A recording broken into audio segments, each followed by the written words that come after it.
Quando eu sair daqui hoje, aqui não fica ninguém. Só fica o dono da casa, uma família que tem. Nas cordas dessa viola, fico nesse vai e vem.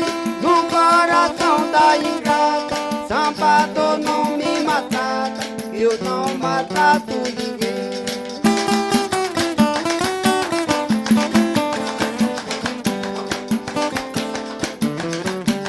Eu vou falar pra você, eu vou dar um parecer. Tá chegando o fim da era, meus amigos pode crer.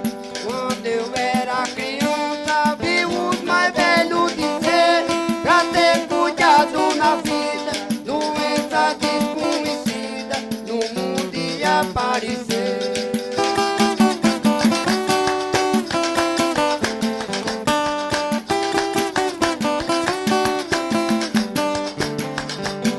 Olha essa coronavírus, coisa que nós nunca vimos, vem matando muita gente, o mundo todo atingindo. Ela chegou em São Paulo, que é o lugar mais frio, a peste veio da China, ela passou na Argentina e atingiu o Brasil.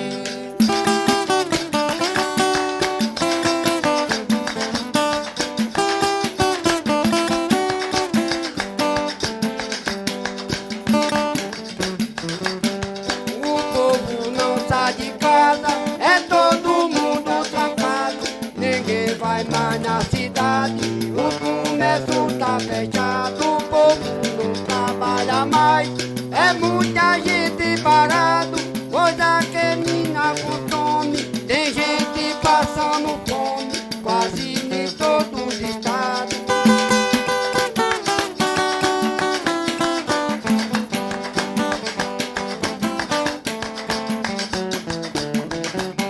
O mundo velho parou, tá tudo desmantelado, fecharam até as igrejas, o futebol tá parado, ninguém vai mais nas escolas, que os colégios tá fechados, nosso caminho é a luz, vamos pedir a Jesus, é quem dá o resultado.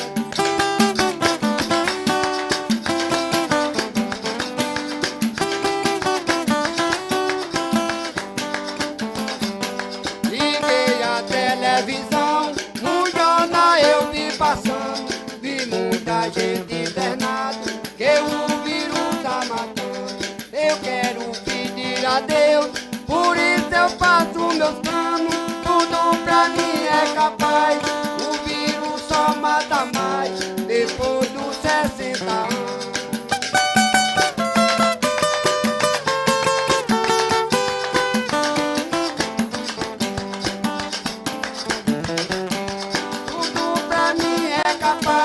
O vírus só mata mais depois dos 60 anos.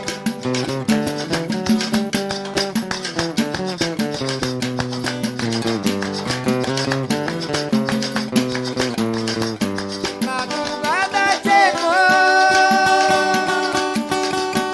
o sereno caiu, meu amor descansava no meu prato deitado. Depois meu amor descansava no meu prato deitado, depois gente, eu vou pedir desculpa a vocês.